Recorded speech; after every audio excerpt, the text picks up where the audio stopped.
Right, hello. Welcome back to the Homegrown Music Podcast. We're on episode 9. How are you doing today, Jack? How are you? Pretty okay. Not terribly good, but not terribly bad. Just very middle ground. Not somewhere in the today. middle. Yeah, Yeah, I mean, to be fair, I've only been up for like 2 hours, so balancing the kind of the fine line between. Yeah, I know what you mean. It's a weird time, isn't it? Now I think yeah, we're all getting a bit tired of lockdowns at this point, aren't we? yeah, but I think It's the right kind thing. of Yeah, yeah, it's pretty important as of current, but absolutely. Yeah, yeah. but yeah, it's yeah, I get it. We're all quite tired. I'm pretty tired of it, but we've got to live on. How have you been doing? Yeah, man. Yeah, pretty similar to you, honestly. Like, there are good days and bad days, I think, and it's just like one of those things. Like, yeah, on a whole, I'm like doing fine. Like, I'm alive. But yeah, I'm Yeah, living. well, I think I heard something the other day, and it was like a lot of people get really annoyed when they have bad days, and I'm like this. It's like because you'll have a set of bad days, like 3 or 4 bad days, and then you'll have a good day, and you're like, oh, good, the bad days are gone now, oh, it's all over, and then you'll have another bad day afterwards, and then it kind of just brings you down further. Yeah, man. Yeah, I'm Um, exactly the same. Like, there'll be days where I will wake up, and it's almost like it's predetermined that right, I'm gonna have a bad day today because I woke yeah, up feeling miserable.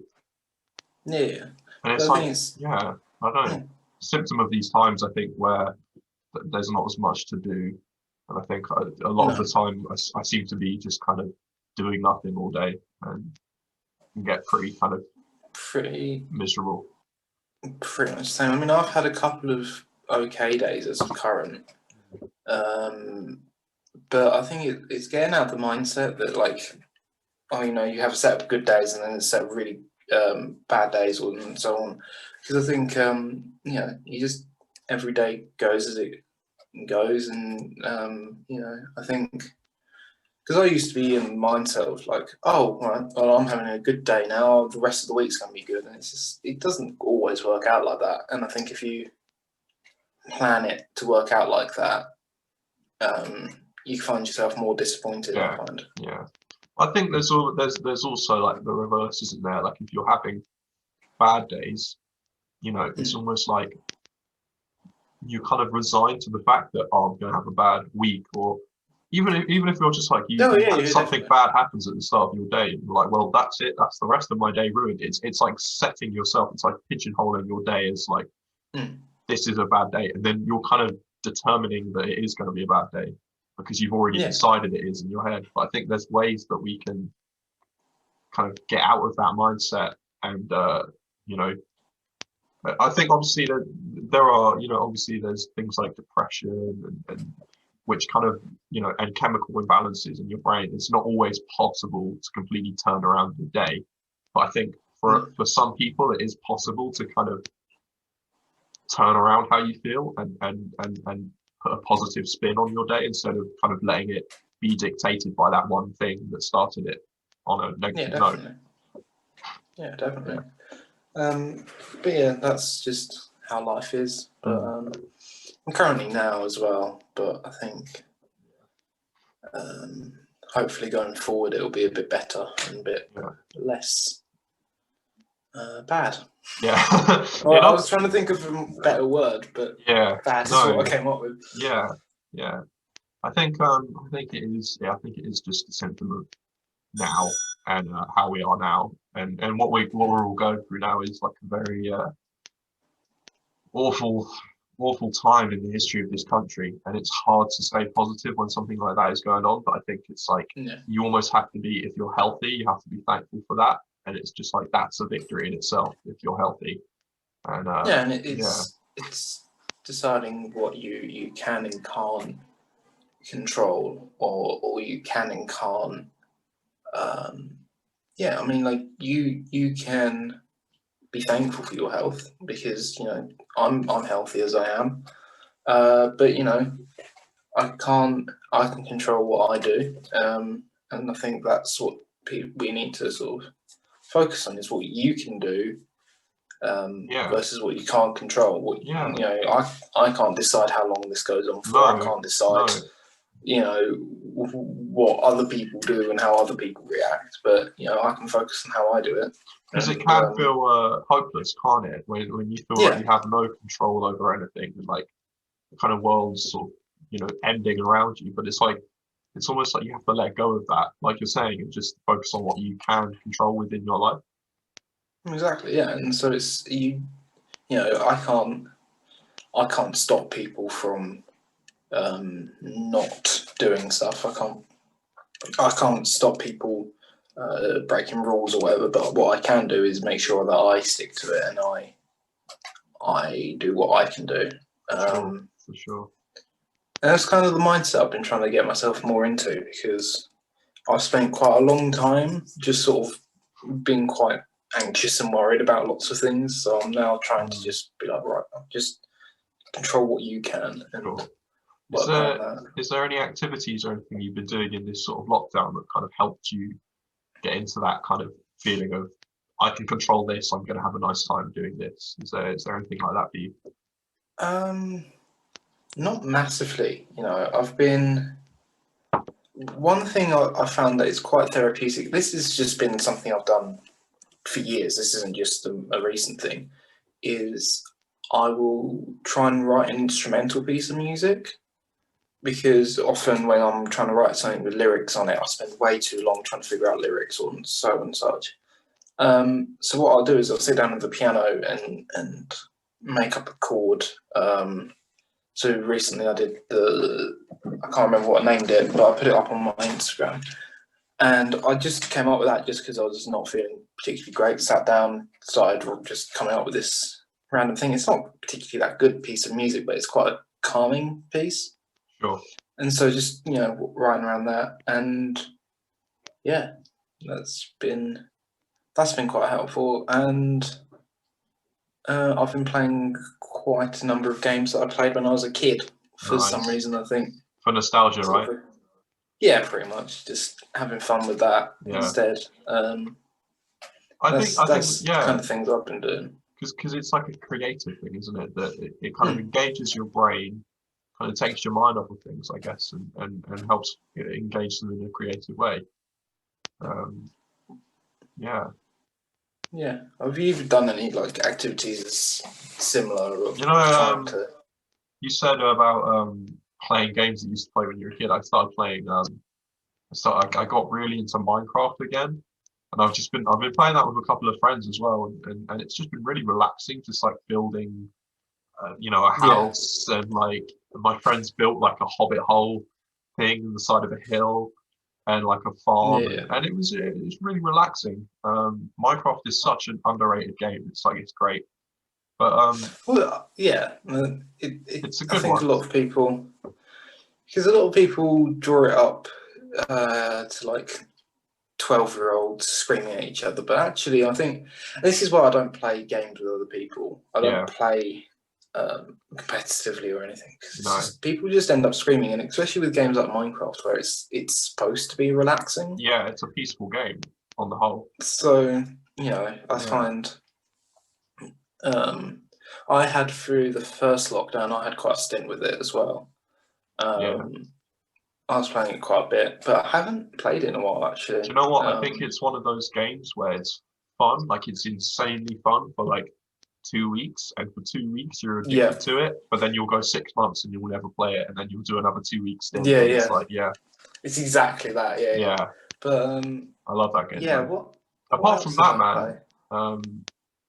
Yeah, go I have on. been, I was just something I wanted to touch on because you spoke about music, and I Hmm. think I've taken lockdown this opportunity to properly practice again because I think I Yeah, was every time I would sit down at my kit, I wouldn't really try and learn anything new. I just kind of ended up sitting down and playing the same old groove, and I think I just realized like I'm not properly practicing. I'm not engaging my brain to try anything new.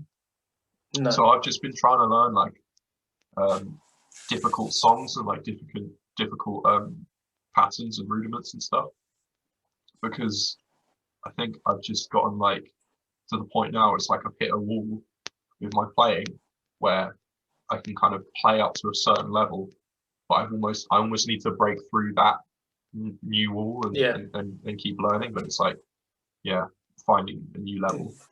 You're finding yourself sort of in a rut in terms of your playing. Yeah, exactly. I've done that. I do that quite a lot. Particularly with bass and guitar, which is a problem because they're the instruments I play most. Yeah, what was the thing? Right. Yeah, I mean, I find myself playing the same on bass, the same grooves and the same patterns. Because I end up with this sort of box shape in terms of the notes I play. And it's fine, it works, but it's like I want something a bit more. Yeah. And I do it as well on piano, but to a lesser extent. So what I'll do is I'll try and think of like a really out there song that I like and try and learn it exactly.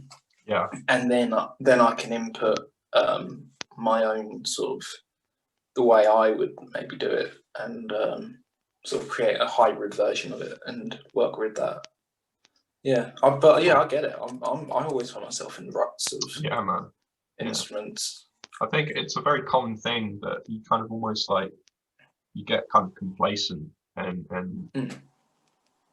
I think so. It's like I don't have a teacher anymore, so I need to be the one motivating myself to learn new things because otherwise I just won't do it. Like when you have a teacher or like even just like a mentor or something, you kind of have someone else to kind of show you what to learn and to kind of takes off the.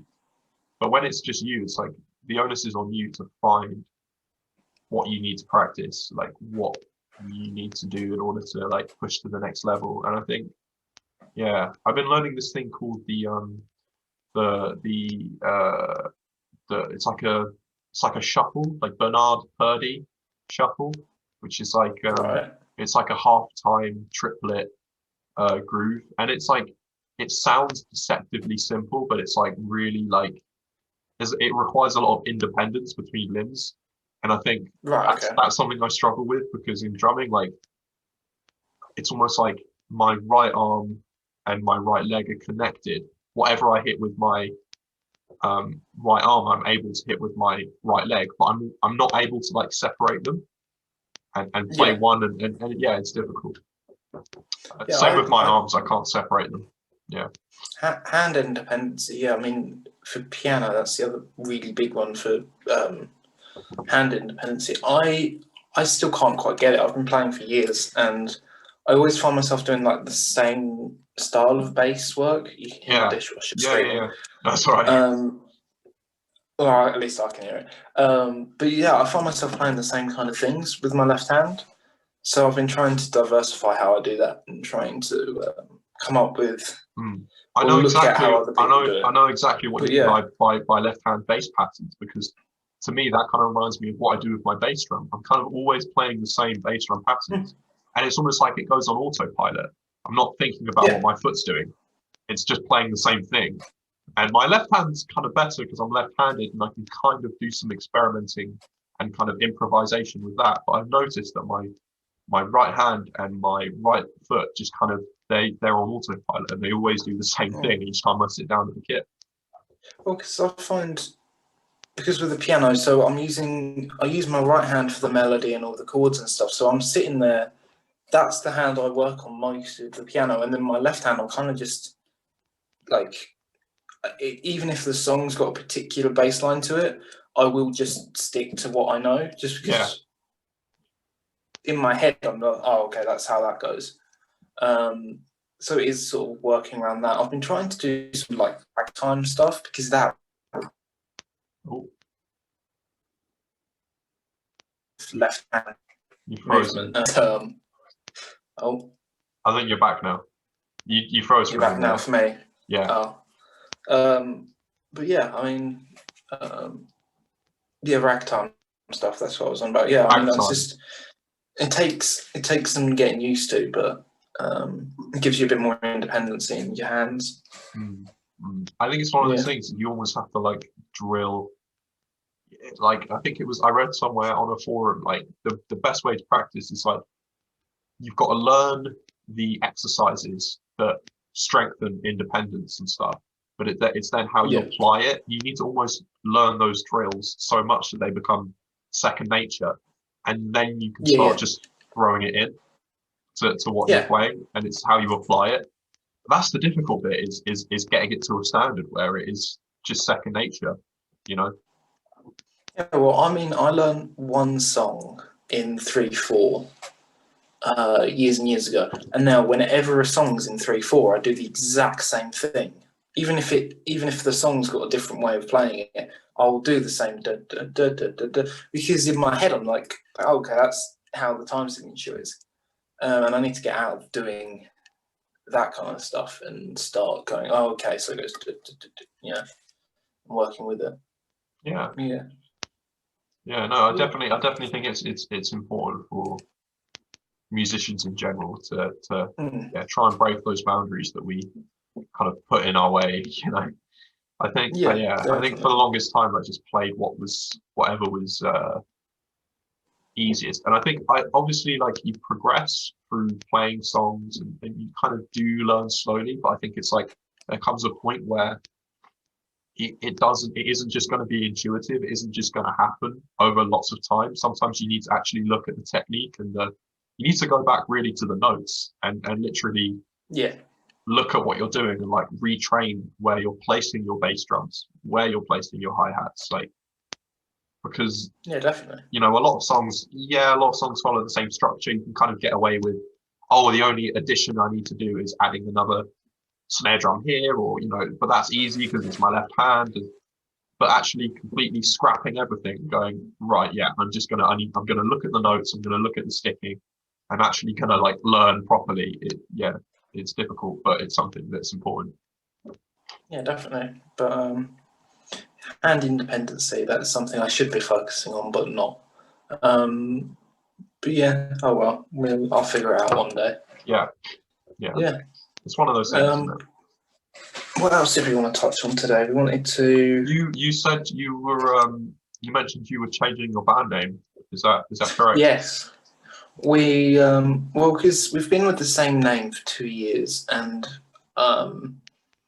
because originally it was just going to be Indiana by itself, and then we discovered Instagram and YouTube already had a musician called Indiana, so it became Indiana, the band, or the band Indiana. And for 2 years, no one, not even us, have really known what it's supposed to be. And I went to a party and someone was like, "Oh, you're in Indiana the band," and I was like, "I'm pretty sure it's just Indiana, but yes, I am." And then I realized most people probably just do know us as like Mm. Indiana dot the band, Yeah. and so I've been, yeah, and we've discussed it. We've been the same name for about 2 years, and we just thought, How you are know, you with how are you going to choose a new one? What's the plan? we've spent way too long just trying to think of one. We spent about on Monday about an hour and a half, you know, just trying to come up with one and got nothing. So I've got pieces of paper. There's some here, some up here, of random words, and we're going to put it in a hat and decide. That's my The best way to do it, man, because it's just well randomly generated in that way, isn't it? because we also found for a laugh we were using the band name generators online. Yeah. Just sort of an inspiration thing, but a lot of them just like take someone else's band name and just like input random words. Yeah. And I'm like, no, we don't want, you know, no. Isn't there like So a really famous like performer now who got their name from a generator? I'm trying to think. I think it's like a rapper who literally used a name generator, and then that's their name, and they're really famous now. probably. I'll look I it up. don't. I'll look it up, but there is definitely Maybe. someone. There is definitely someone.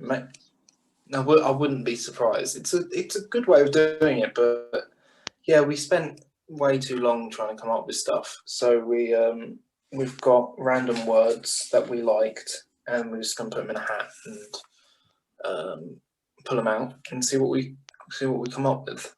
Nice. Yeah. I need Ah, some more words. I found who it was. Who? Childish Gambino. Who? Ah, okay. He used the Oh, Wu-Tang. He used the Wu-Tang Clan name generator. there you go. There you go. I had no idea it came from that, but Yeah. that makes sense. Mm. I do know who he is. Okay. Yeah. He's Donald Glover, really. Yeah. Yeah. Cool. Don Yeah, Glover. that's how we're coming up with one. How did you come up with your new one, by the way? No, you put two names together that you liked, didn't you? So, I mean, originally it was so obviously we were gonna change it from Broken Sync, and I've been watching this cartoon called BoJack Horseman on Netflix. It's such a good show. I love that show. It is honestly my favorite thing I've seen in years. I will talk to you about that at a different point. Yeah. We could dedicate a whole podcast to BoJack Horseman, man. Like, I absolutely love that show. we should do that for episode There's 10. not a single person we need to get more guests on. This is yeah. But anyway, yeah. But yeah, so I was watching BoJack Horseman, and there's this bit for anyone who hasn't seen it. There's quite a bit of a I guess it's like a dark poem. It kind of deals with themes of suicide. I won't go into it. Yeah. No. But I took a line from that because the poem is called "The View from Halfway Down," and I kind of took the end bit and I thought halfway down that could be quite a cool band name. But then basically we were kind of discussing it, and I think it was Teddy was like, kind of we were just riffing off that idea, and he was like, "How about Eyes Half Shut?" And we were like, "Okay, yeah, I like that." Yeah. And so we went with Eyes Half Shut because it was kind of it was kind of like that and something else smushed together. So yeah. And it doesn't really have a meaning. I don't think it has a meaning. At least I don't think it does. Maybe I'll ask Teddy if it has a meaning, but I don't think it does. I think it just sounds cool, and obviously like band names aren't that important. It's kind of more about the music. Yeah, I mean they can be incredibly important. But, sorry. But they are I mean, at the end of the day the music's much more important. I'm just thinking of bands like like Coldplay and Green Day. Like their bands are stupid. Their band names are stupid, but it's more about the music, and they become synonymous with the name. And you don't really think about what the name means or what the name implies. You just think Green Day, pop punk. Oh, that's it. Yeah. Or Coldplay. That song, Paradise. The bloody piano bit from Clocks. Yeah. No, you can't go a minute on Instagram without seeing someone play that. Yeah, it is a tune though. I do love Coldplay. I know how to play it because I looked it up. Yeah. But that and River Flows Through You, they're like the two songs that I keep seeing people play. Stop playing them. Yeah. Make yourself more interesting. They're good songs. I like those songs. There was, how you're talking about, River Flows Through You and kind of like popular piano songs. I was recently recommended this song by Aphex Twin, which he uses a robot to. It's either like a robot or like he's like done something. Basically, he used the robot to play the piano, and he programmed it to play this really nice song, and it's called Avril 14th or something for like April. Never heard it's like French for April, whatever. But it's a really good song. I'm going to send it to you because it's like. But the cool fact of it is that he used a robot to play it, which is kind of sick. Anyway, that was a weird tangent, but I just thought I'd mention that because it's a cool song and it's cool piano. Yeah, I mean, I like River Flows Through You, and when I first heard it, I was like, "Oh, that's a really good song." But I've heard it so many times that I'm now just a bit tired of it because it's always this. Everyone always plays the same 10 seconds of it, and that's it. So I'm, but yeah, 10 iconic seconds. Yeah, I mean, like, it works, but like, Mm. Jesus, stop doing it. It's annoying. We need to. What else were we going to discuss today? Positivity. Ah, we're really Discussing professional. positivity. Yeah. Finding Yeah, I mean, positivity. we touched on this a bit already. Is sort of finding positive ways of dealing with the current situation. I think you've got to look at silver linings. I mean, today is the last day of Trump. That's a positive. That's going to date this episode by the time it goes up. Yeah, it is going to date it. Who knows what might happen in between now and the release? It's the end of the world next week. He's still got the nuclear codes, hasn't he, tomorrow? So I mean, the world could end in a couple of days if we're not careful. Yeah, this is going to really date this, depending on what happens. No, it'll be so funny. It'll be just like the world will be wiped out, and there'll just be a single computer. There'll be like some like mutant alien watching this podcast, like good old days. We thought it'd be all right. Yeah. But yeah, I mean, it's finding small things to be positive about in the current climate. Trump leaving. What else? I've actually started to assemble the home studio in bits. Oh, nice. How's it going? What have you got so far? Well, the microphone's been ordered. The desk has been ordered. I need to order the interface. That's something I need to do today. Nice. Thanks for reminding me, because I would have forgotten. I'm just interested in what you do. Yeah, it's cool. And it's probably going to set up here-ish, which means I think the piano's probably going to have to move. So I need to rearrange stuff. Sure. Are you going to have the piano like next to you so you can kind of go from Yeah, the I desk? kind of wanted a sort of a thing here, but the problem is I don't know how big the desk is. And if the desk cuts off the lower keys of the piano, that's going to be a problem. And I need to move my amp. Sure. But that's something for me to figure out later on. But exciting stuff, though. Yeah, well, I was sort of saying to myself at the beginning of the month, hopefully by the end of the month it'll all be assembled. I can start working on it. And it got to about a couple of days ago. I was like, I'm really not going to be able to get it all ready, am I? And this is what we were saying at the beginning. You know, you have good days and you have bad days. And I was sort of having a bit of a crappy day as was. And I was like, oh, no, you know, that's not going to get done now and all. But yeah, it's finding positive things, and some of it's caught up. I've discovered I don't actually have to pay for software. That's not an illegal thing. The interface I'm buying comes with the software. Oh, cool. Oh, that's good. That's good. So I don't have to pay like near on 300 quid for software. Yeah, it is mental. I've got a different version.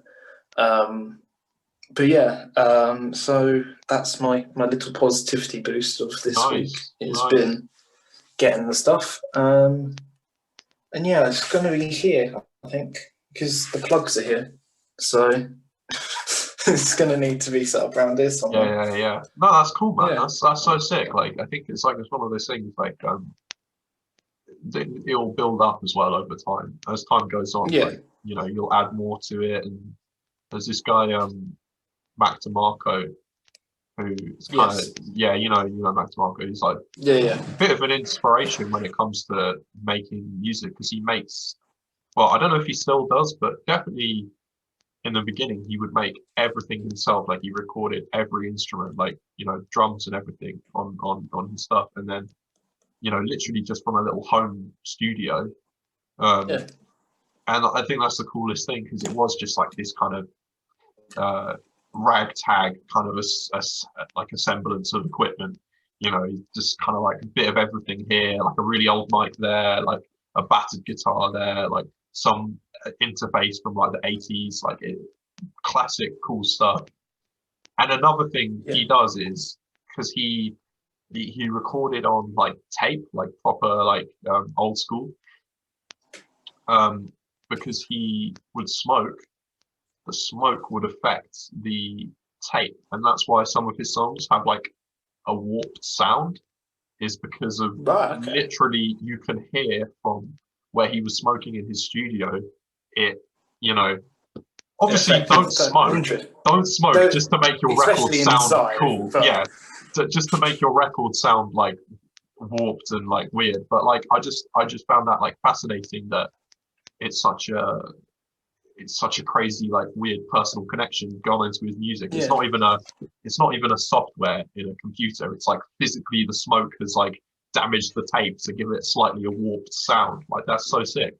Obviously it's not But sick because he's no, killing himself. don't do not smoke. But yeah, I mean, the other thing as well, because I've always been kind of fascinated with studio stuff, but I've never bothered too much to focus on it because it's like I've always gone to myself, oh, someone else will do that. I'll just show up and play.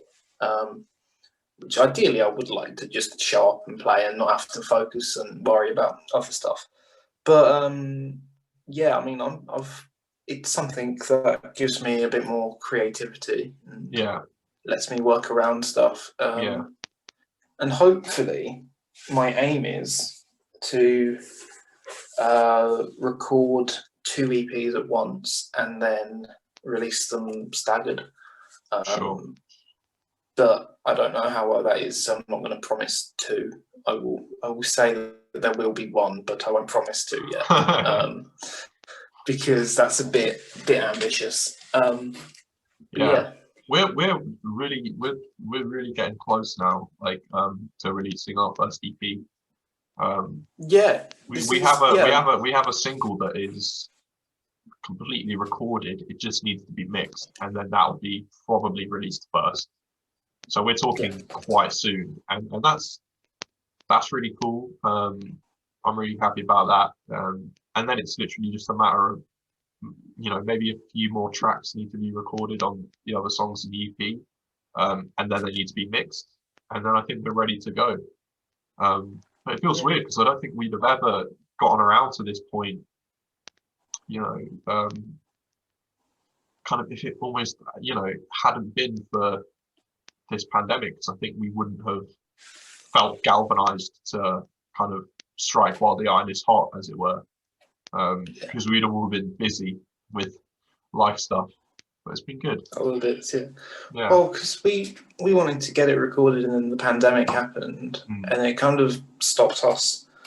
And I got, that was during the first lockdown back in like February last year, and I just got tired of just sitting around waiting. So I was like, screw it, I'll just do it myself. And yeah, I'm sure it can't be that hard. No. I mean, I was talking to my older brother a bit at the weekend, and we were talking about how he's kind of got to the point now where he recorded everything himself for like quite a while, and it was he started literally just his laptop and like Audacity and like one microphone, but then he's like built up, and my uncle gave him like a cool like effects board for his guitar, and he's acquired pedals, and like a friend's lent him a bass to look after while he's been out of the country, and like you slowly accumulate kind of resources. But I think he's now at the point where it's a bit like he's tired of doing all the mixing, he's tired of doing all the recording. Now he just wants to play his parts and move on to the next thing. And it's like he's got a friend now who is a bit of a producer and can mix it for him and stuff. But obviously, I think he'll pay him, or maybe he won't because they're in the same band. So no. But I think it's really. No. I think you get to that stage though where it's like obviously you're at the beginning, so you're just starting the recording. But I think there will probably come a time where you get tired of like the tedious mixing and stuff. But there are some people who love that, and they make that their career and their job, mixing sound. And, I certainly wouldn't. I wouldn't. Even if I do enjoy it immensely, I still wouldn't consider myself to be a producer or someone who exclusively does that. I get too much enjoyment from playing music. Yeah. But if I can, I preferably, I would like to do all the EPs and all like stuff here, and then if we aim to do a big album or something, we go into an actual studio and they do it professionally. Mm. But that really depends on time and whether I fully enjoy doing it and so on. But yeah, as you say, if I get tired of it, you never know. You might really find yourself loving because I think what a lot of people love is the control then you have over it, and it's that creative control. Like, you know, at the end of the day that every decision you've made has gone on to the record. At the final product is like is almost 100% your kind of mixing and mastering and yeah. Yeah, definitely. And I think, you know, especially with EPs, because I know an EP is really just like a collection of like songs, but in my head, I'm trying to think of it as like a mini album and sort of try and come up with a flow between the songs and stuff. And there's certain ideas that I've got that I can't quite word. And if someone else was doing it, I don't know how well I could word it out for them. Yeah. So that's the kind of thing. I know exactly what you mean, because there's going to be ideas in your head that you can't translate into words, because you can't even sing them or, you know, mime them or anything, because they're I know exactly what you mean though. When it comes to coming up with something like that, you can't quite, you know, pass that on to someone else, because they have to feel the exact same way as you, and that's never gonna, you know. There's such a rare occurrence. Yeah, I mean, this is why I don't do lyrics very often. I cannot, for the life of me, word things very well, like ever. So I know full well if I go into a studio with a good idea, I'm just not going to be able to get it across properly. I think there's so many words, there's so much vocab when it comes to music that like you kind of always have to sit and read like an encyclopedia. Just to be able to like explain the concept, because like, you know, a lot of people who are like professionals and have had years and years, they'll know the difference between like every little kind of musical terminology, and it's like I kind of just I deal in like semantics, you know, like kind of the rough kind of idea, not like the specific detail. They'll know exactly what button to press if someone says, you know, fuzz, or like I want some cool like gated reverb on that, and it's like I don't have that knowledge, I don't have that vocabulary to explain how I hear something in my head to get it translated, you know. Well, because when I was starting out, I always really liked what I describe as echoey. Yeah. Which I now realise is reverb and chorus. But in my head, I was like, "It's echo." So it's call it echo. Yeah. So yeah, it's the exact same thing. You know, I'm always like, "Oh Christ, that sounds a bit echoey. That sounds a bit." And when I've tried to describe stuff as like watery, because that's quite a common thing people do. Is like, "Oh, it's quite watery." I have no idea what that means. Yeah. But in my head, I'm like, oh yeah, no, that's what it should sound like. Yeah. But their definition of watery in their head might be something completely different to how it sounds to you. I know exactly. I know this exact struggle, because it's like kind of like so much. There's so many words that can mean so many different things in music. Like just in drums, it's like, you know, you know, dry, dark, bright, woody, you know, so many different words, but they can be interpreted differently. There's no like standard definition for what shimmery is, or for what for what woody is. Like no one can really kind of.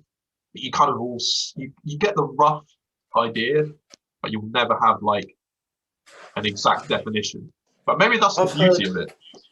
I've heard someone, this is a slight tangent, I've heard someone describe piano like a certain way a piano can sound as smoky. And I've always been baffled. I was like, how the hell is a piano smoky? Yeah, how does that work? I think what they mean is like, you know, like old jazz and blues clubs where people would smoke inside.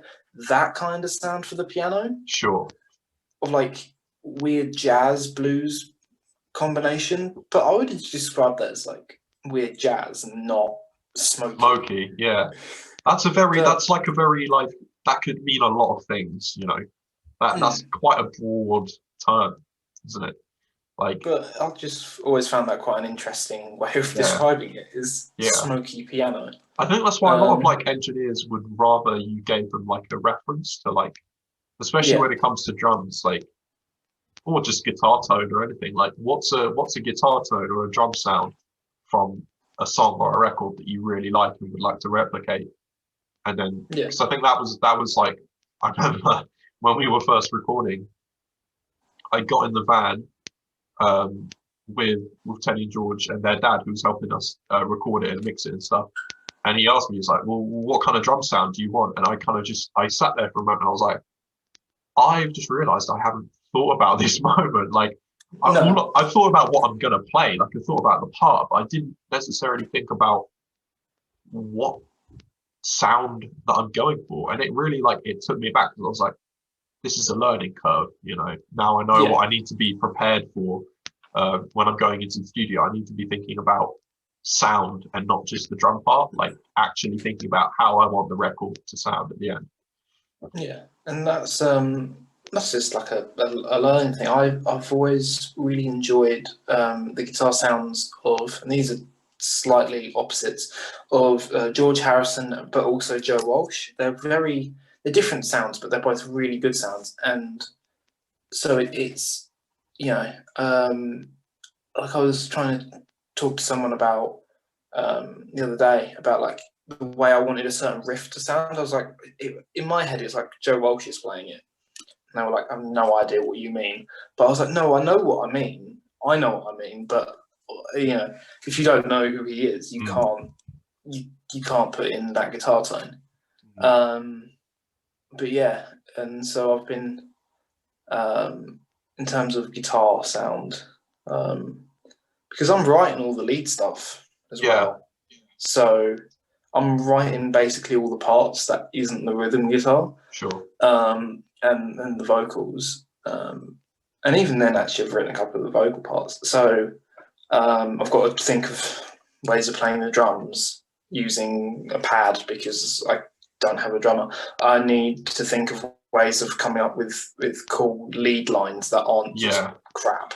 I need to find interesting ways of playing, of adding the bass in to sort of complement everything. So that's been quite a learning curve. Yeah, that sounds like it could be quite difficult, like, you know, do it all by yourself. But I guess, I mean, it gives you a bit more creative control. What is that the kind of guitar sound you're going for then? Kind of a combination of... For this first one, I kind of want like a George Harrison-esque sound. Sure. Just because quite a lot of the songs are quite soft. Sure. With the exception of one, which is the one that I was describing the other day as like Joe Walshy. And then the second record, looking at it, I don't actually think there's any electric guitar other than the first song. That is dependent on how Lloyd writes one of them.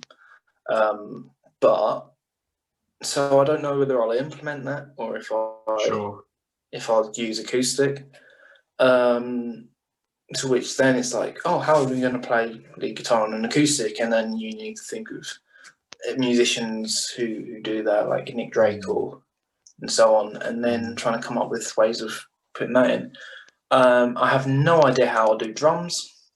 I'm not a drummer. I'm not even playing proper drums. I'm playing the keyboard. Program. So. All you need is just boom, bap. Like just boom, I mean, bap, boom, bap. I know how the drum works, but in terms of sound, because none of our songs have been written with drums in mind, particularly. Oh, this is how the drums is going to sound on this one. We've only got 2 demos where there's drums, and that was because we asked the mate to play drums on it with us.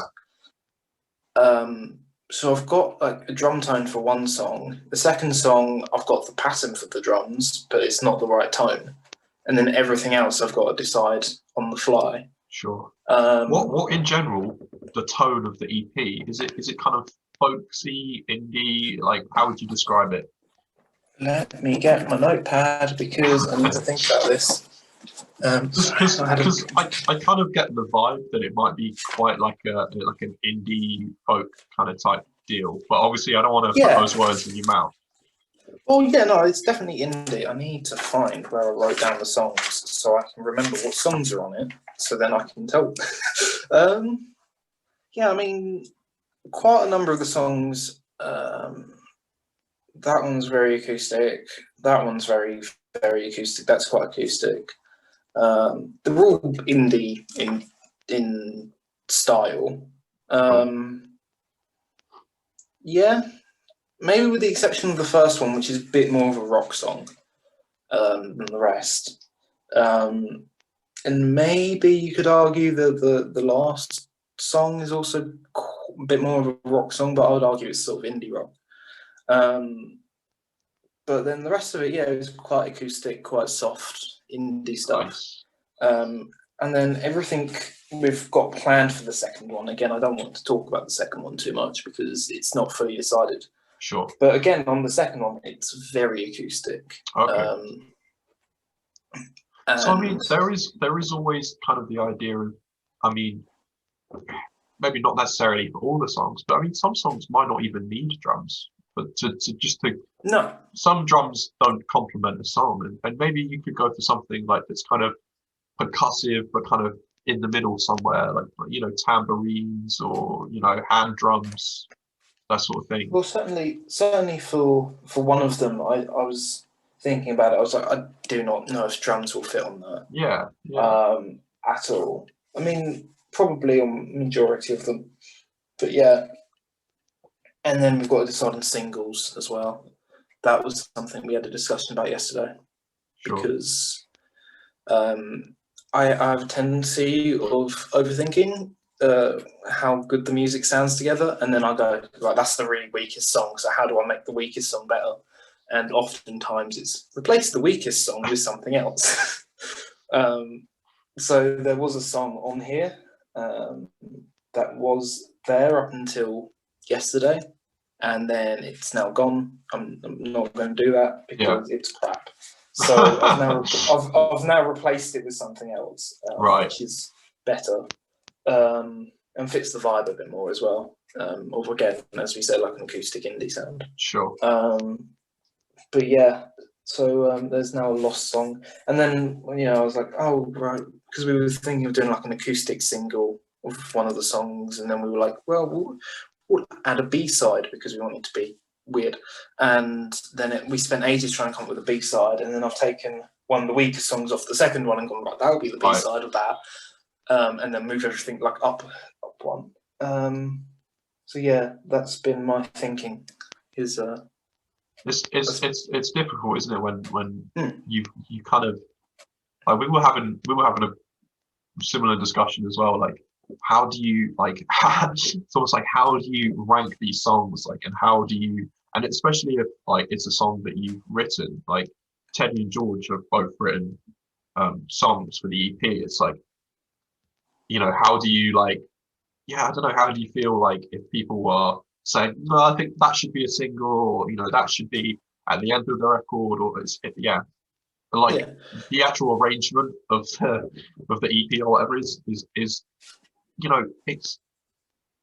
kind of more difficult than you think. Because you've got to think of a cohesive structure to it all. Yeah. And this was the problem, was back when the first EP was in quite an early stage, there were songs on here that we no longer even look at because they were not very good. And I find a tendency, particularly with my own songs, to go, yeah, no, I don't like that, I'll get rid of that. So there's like 2 songs on the first EP, 3 maybe. 3 songs on the EP that we were sure were going to be on there from the very beginning.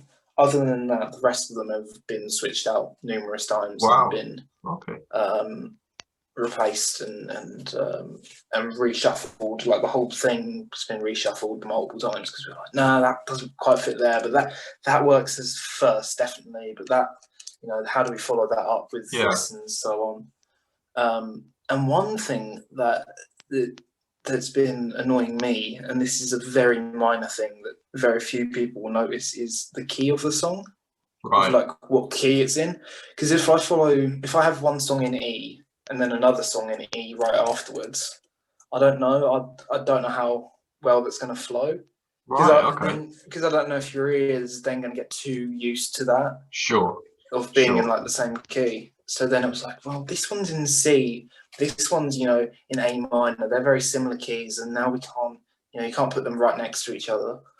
And it's been like, look, that's such a minor thing, and very Yeah, few I don't people know. will notice I it. think there is the argument though that might even make it flow better. Yeah, Maybe I mean, some it people might depends find that. how it's all put together. And that may be at a point where we then reshuffle it all over again. Yeah, I think it but also. I think a lot of it's got to do with hooks and mm, melodies I think don't get too caught up on the keys, because I think what matters more to just your average consumer is just, this is just speaking from personal experience as well. Like I really listen for like melodies and uh yeah and rhythms and stuff like that, like the kind of very basic makeup of the song. If it yeah, sounds too similar, if the hook sounds too similar, or if the rhythm feels too similar, even the tempo, two mm. fast songs, like followed by each other, it can feel quite samey. So yeah, I think there's a Yeah. lot to consider, isn't there? Like when it comes to that. Speed of the song was definitely something we've been originally at first we were like, oh no, how's that going to work? And obviously now a lot of the songs that were there have been taken out,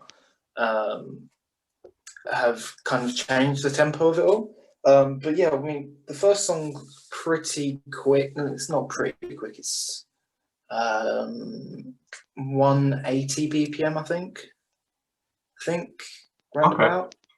And then the second song is quite a bit slower, and then it gets faster and then slower again. Yeah.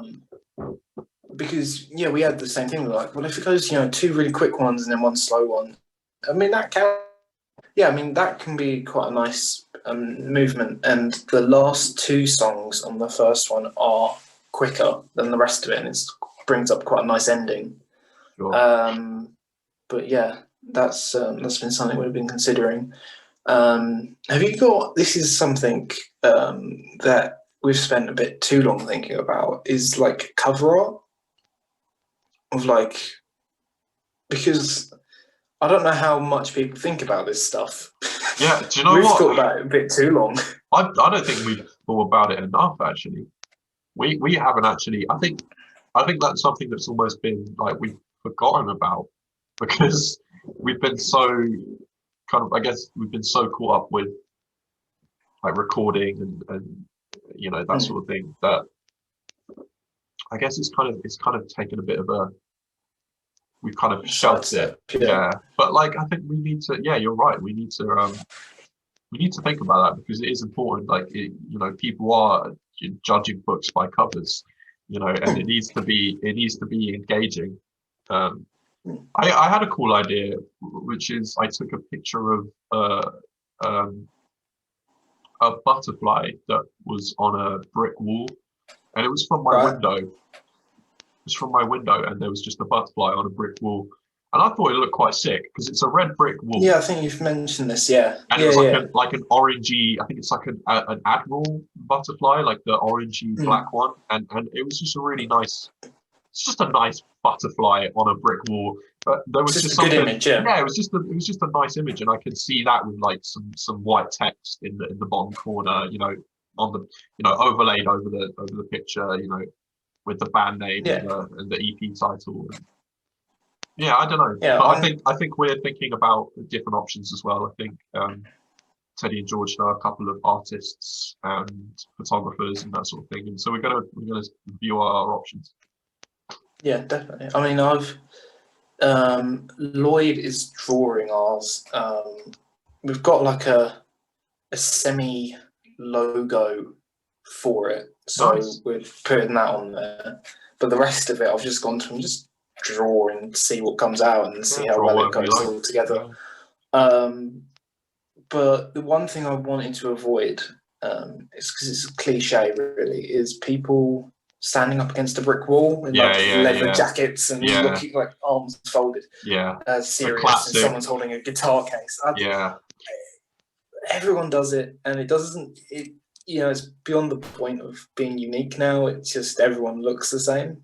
So I was very adamant that we weren't going to do. If we're going to do photo shoots, we're going to do it differently. We're going to. Yeah. Well, I guess photo shoots and album covers can be quite different, because some album covers don't even have to have any of the members on them. You can just have a picture that you like or some art. Yeah. I think so.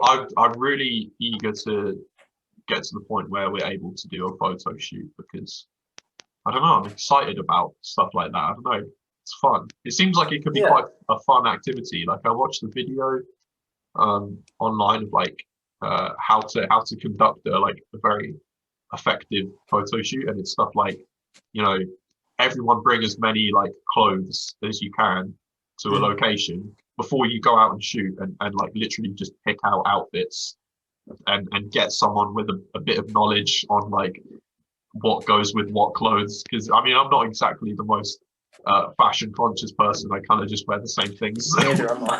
but maybe I'll get someone with a shred more artistic kind of ability and fashion sense to like put together like some cool outfits, and then get like a photo shoot going, because that just seems fun. It's a bit self-indulgent, I feel, but like, we're allowed to be self-indulgent. Like, it's been a bad enough year. It's part of it's part of the job. Yeah, no, I agree. I've kind of strayed away from deciding myself personally too much on how covers and photos are going to be, because again, as you said, I'm not the most fashionable person. I'm pretty behind on trends. I'm not exactly sure what's supposed to look cool. Lloyd's a bit more in tune with that, but Lloyd does dress cool. He does. Has cool hair too. He has cool hair. To be fair. That's why I've said to him he can design everything. But in my head, I've got one photo I think would work quite well, but it never got done, and I don't know if it will ever be able to get done in the time span. Was that the one you were talking about, a street a while back? You were talking about a street view that you No. It was that was a fairly recent one. No, the one I was thinking of was, because the idea of the first EP is quite a bedroom sounding one. It's I mean, pretty much all of it was written in my bedroom. Sure. When we used to meet up on Thursdays, and Lloyd would come up to my room and we'd sit and we'd write. And I'd sit at the piano, he'd sit on the bed, and we'd write stuff. And I wanted an image to capture that kind of thing. And in my head, it was someone was sat on the bed playing the guitar. Someone was sat next to them with a notepad. Someone was playing guitar like in front of the camera, like with their back turned to the camera, and it's like over that guy's shoulder. Yeah. And someone else is sat down playing something else. That was back when I had thoughts that we'd be a fully formed band by the end of like 2019. Yeah. So that didn't work out. That's a cool idea. I like the idea of the over the shoulder shot, kind of looking in. Did I. Like that perspective of kind of looking into the room from the outside perspective. Like, it feels very inclusive. It's like, I like that.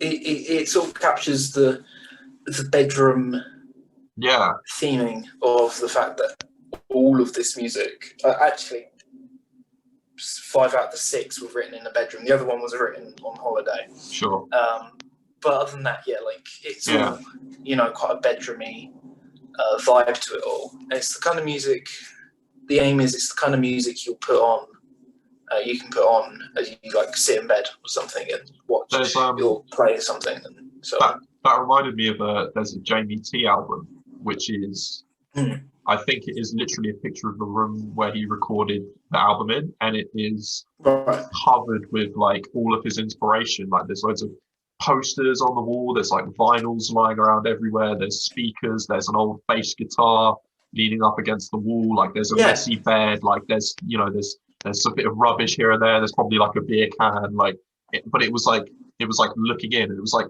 quite a high angle shot looking down from the corner of this room into this room. And I thought that was a really cool album Just cover. like, yeah, just capture the kind of essence it was written in.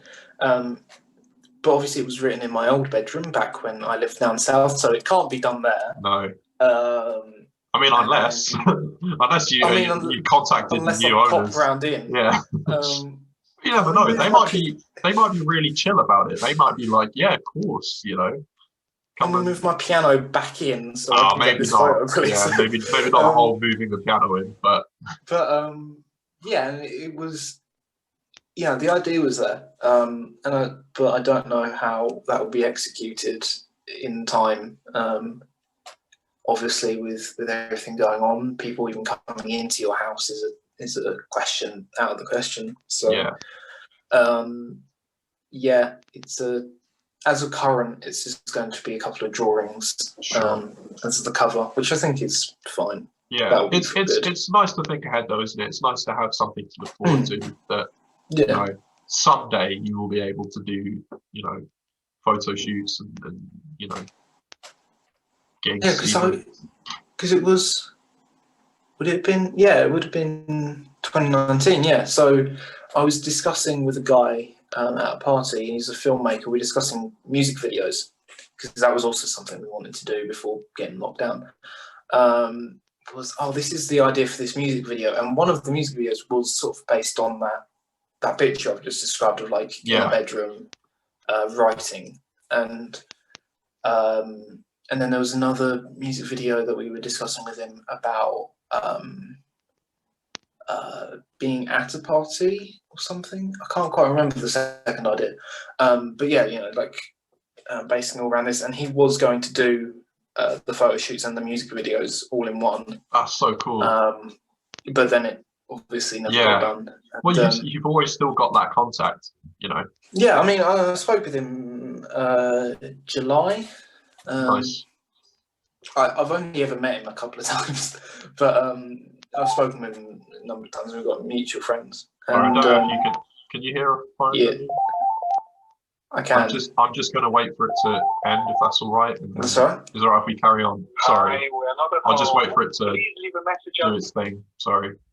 So, it was like going from one earphone straight through the other. Right. Surround sound thing. Oh, that's cool. Nice, a bit of panning. Bit of panning going on. Yeah, that's like cool. Pan from left to right. Yeah. Anyway, what were we talking about? Sorry about that interruption. Music videos. Yeah. So I spoke with this guy back in July about it, and he was still all up for it. So maybe in the future we'll get around to actually doing what we've discussed and have been discussing for a couple of years now. But yeah, I mean, it will all get done. But as of right now, we're doing drawings instead. Yeah. No, I mean it's like you got to do what you can do.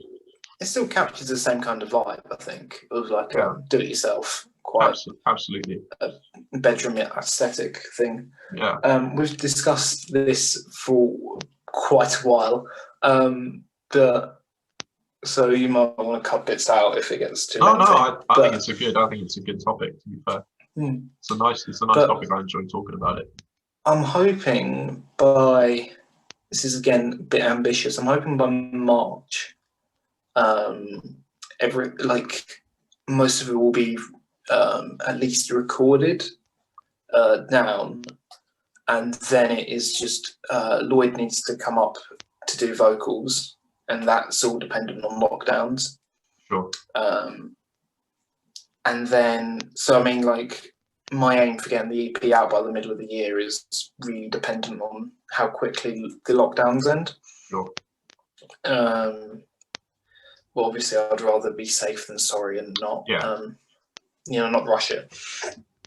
And then, I mean, that's quite an ambitious thing to say by March, but I think it could be done. I think it can. I think, if you work hard at it, obviously right now is probably the perfect opportunity because You don't have to do really any other commitments. You don't even have to go No. outside because of the pandemic. No, I don't.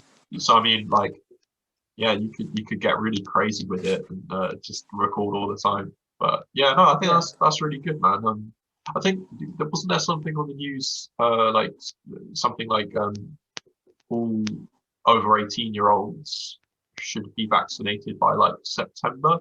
I think it was like August, but September at the latest. I think the government discussion, although I don't know how far I can trust this, but the government statement was by March, all people over 65, I think it was, Yeah. will have been either vaccinated or offered to be vaccinated. And like then young people, like 18-year-olds.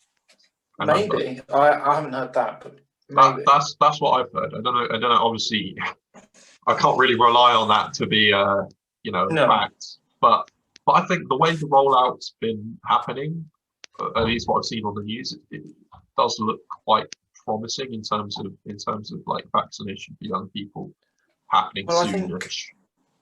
So I read a statistic. Somewhere in the millions, people have been vaccinated once, but to get the vaccine to properly work, you need both shots. Yeah, that's true. And I think it was only around 1% of the populations had both shots currently. Yeah. So I don't know. To be fair, that could be the other way around. But so I don't fully know, but I'm hopeful that it will get sorted. Yeah. Hopefully. And I'm quite wary of trusting government government statements like that. Yeah. Because I think they're trying to be positive and ambitious, which is never the right thing to do. Because they're wanting everyone they're trying to like ease everyone's mind. But I would rather be told honestly, like, be honest with me. Is this going to be, is this going to get done by that point? But yeah, I'm pretty weary of following listening to that kind of stuff and believing it. But I am having like positive hope that it is true, or at least in the ballpark of being true. Yeah, I would love it to be true. Basically, I would love it to be true and to happen. And I think.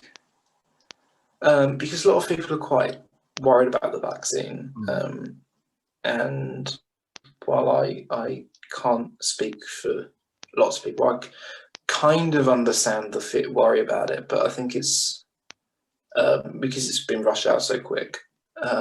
So I kind of understand where the worry comes from. But I think it has undergone all the same trials. Oh yeah, no, I'm not massive worried about it. But yeah, it's just dependent on. I think if enough people get it, I think we can start easing lockdowns. Even if, like, let's say 5% of the population say no or whatever. I think even then, I think we can start lifting lockdowns. And, my fear is the amount of people who will say no to the vaccine. I kind of almost feel like it should be like just mandatory. Like, listen here, you vaccine denier. Like, I think there's as nice as that would be. I think there is a certain it would go against it would go against some human rights. Forced medical treatment.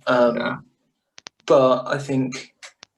So yeah, I mean, making it mandatory, I don't think is a brilliant idea. But I don't think it will happen. No, it's funny, but it is more educate people, and people,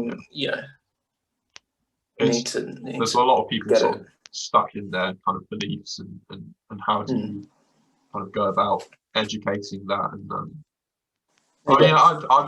I'm feeling, like you said, I'm feeling kind of slightly hopeful, and I feel like I don't know. I feel like maybe, just maybe, there's a slight glimmer of light at the end of the tunnel where we are now. Yeah. I think. Even if we are quite a while away from We the are, tunnel. and I think we We're are at least yeah. There is forward getting movement. there. We're not regressing. Mm. We are still progressing. Obviously, this is like the worst it's been at the minute. I'm sure you've heard about the highest death toll. Yeah, it's messed up beyond belief. We're I've always been with the thought process of, at least we're not America, but like I think it's now more, at least we're not the UK. For everyone else, it's like, oh dear. But yeah, I mean, I'm staying hopeful enough that it'll work out. But yeah, I mean, that's going back, just because we've gone on a slight tangent. I mean, as soon as Lloyd can come up and do vocals, and this is what I'm saying about recording both EPs sort of back to back, is because then that way Lloyd only has to come up once and we'll be here a couple of days, or maybe about a week. But in that week, get everything recorded. Yeah. And then he can go home and then I can just do the final bits of it all. And when you do that, literally record every idea. And because you don't have to use each one, but once Lloyd goes back, you can't create more vocals. So it's almost like you have to think, right, let's do as many harmonies as we can, and then just pick the ones we like once, but like just record as many tracks like that. I mean, just like work on it. And just go. And then just have as many takes and as many different ways of singing the same song, because then you can find which one works best, instead of then kind of filming it, recording it, going, that'll do, and then going back to it and realizing, oh yeah, no, we need to do another take. But we need that again. But that's why I'm like maybe pushing up like a week of him being here, and then just get it all down as good as it can be. And then that's a good plan, because I really wanted to do singles, and I still do, but if lockdown ends, as we say, sort of a bit later into the year, I don't know how quickly we can get singles out and then the EP, sort of by my mental deadline. I mean, obviously I can push my mental deadline back and it not be a problem. But yeah, that's another thing about positivity, actually, is setting yourself deadlines and then not sticking to them, and it kind of throws you. So I do this a lot, and I think it's getting out of that habit of being like, right, this needs to be done by this point, and just sort of going with the flow a bit more. Honestly, I've kind of learned to do that, because I feel like there's so much, like, I don't know, there's so much stress already. This isn't a good situation, that adding another kind of stress on top of it, of like, oh, I have a time pressure, like I need to do this by this.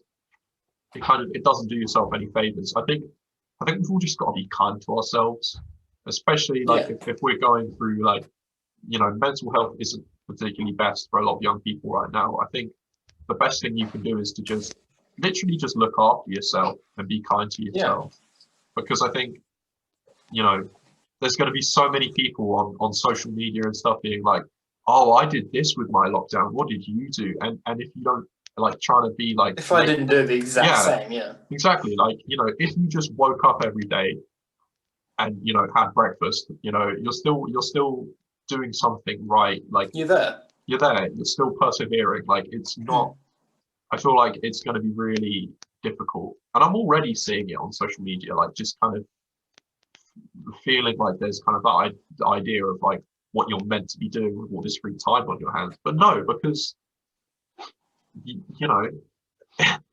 if things were normal, would you have done those things anyway? Like, it's good to be motivated and it's good to be doing stuff, but at the same time, you shouldn't feel guilty for not doing something, because we are in a pandemic. We are in a panoramic, and have you seen that meme? Which is might have done. I don't know. I've seen so many memes every day. But yeah, I also think it's, and this is something, again, I need to get more into the habit of, is avoiding social media. Yeah. As of current, I'm trying to get out of the habit of going on Twitter.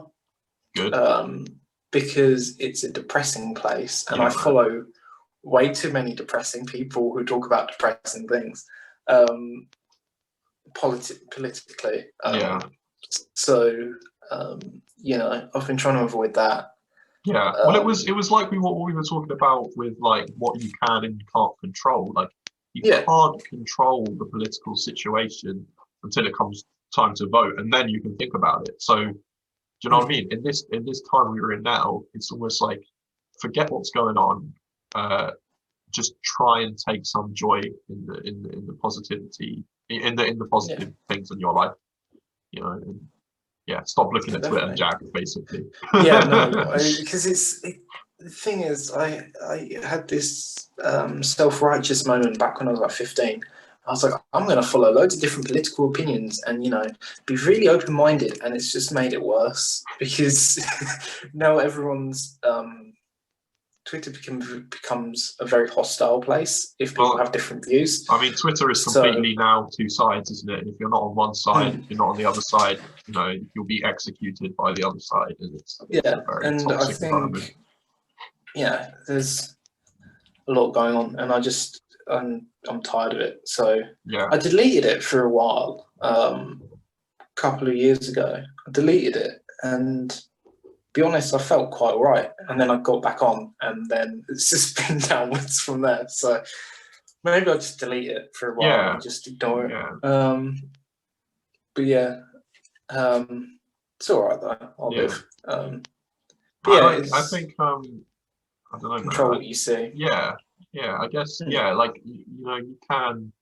I think there are things in our lives which we can do to make, you know, just everyday life a bit easier, you know, and removing kind of those negative stimuluses, you know, because I get it, because like at any time I see something that's political, I just feel really angry or really upset or just really like hopeless and helpless. Like I can't affect this situation, like what, you know, and I'm living in this world, but it's kind of like it's easy to get swept up in that thought, but it's like you have to ground yourself in what is real, what is around me, and what can I impact. So that might be, you know, your family or your friendships, or you know, even just yourself. Like, what can I do now to make myself feel better? And it's not, you know, filling myself with depressing news. I don't like to watch the news. My parents like to watch the news, especially my mum, at you know, the 10 o'clock news, and I just find myself sitting there. And obviously, it is good to be informed. It is good to know what's going on. But at the same time, if I know that it's not going to be good for me to sit and watch some depressing news, I'm not going to watch it, because it will just impact my mental health, and I'm not going to kind of put myself through that, you know, for no reason. Yeah, no, and I mean, I rarely watch the news anyway, because I get it all from online. Yeah. But if I know that there's an election coming up or a vote where my vote can make a difference, then obviously it's good to be informed on what's going on. Like before a vote, I think it's good to, like, you know, read a few things, you know, watch the news a little bit to kind of, in the build up towards it, kind of form an opinion and make a decision. But I don't think that I think it's almost like in between that, you know, you don't really need to do much more, because you can get a feeling of, well, I can't do anything, I can't change this, you know. Yeah. But yeah, I mean, I have you ever voted actually? Yeah, I voted because I'm born in September, so I could vote for the was it a general election? Yeah, wait, hang on, when's your... I never knew that. Okay. Oh, we're like similar birthdays. Oh, that's sick. Oh, that's cool. Nice. Okay, cool. Pick up the old gang. It's so rare to find someone older than me in September. Yeah. Damn it, that's I haven't met someone who's older than me in my sorry year for a while. Sorry for being older than you, man. I apologize. But yeah, okay, cool. But yeah, anyway, yeah, I voted in the last election. Because it was the vote of no confidence against Theresa May, and then it was like, who are we putting in? And Boris got in. Yeah, that was the vote I voted in as well. Yeah. And then I won't say who I voted for No, because yeah, no. not Boris. Yeah. But it's because you don't talk about who you vote for. Yeah. But There's like well, two that's quite things in cool. life you don't talk about. It's like money and who you voted for. And religion is the other one that Religion, people say you shouldn't talk about in public. Yeah. And I think I think that's fair enough. Yeah, to an extent. But yeah, cool. We've discovered something today. Yeah, no, that's cool. Yeah. I don't particularly have anything that can help people be positive. I think just obviously for anyone who's listening who is like struggling with like mental health or anything, there are places that people can go.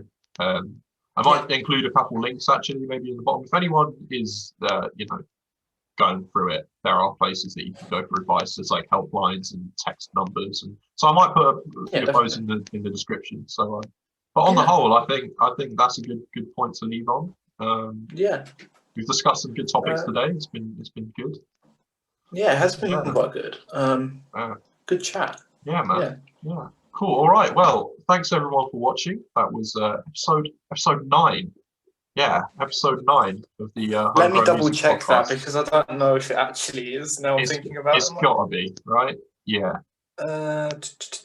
Well, you uploaded 8 yesterday. Yeah. So Okay. it's 9. All right. Well, yeah. There you go. Thanks for watching episode 9 of the Homegrown Music podcast, and we'll see you next week at some point. So yeah, bye.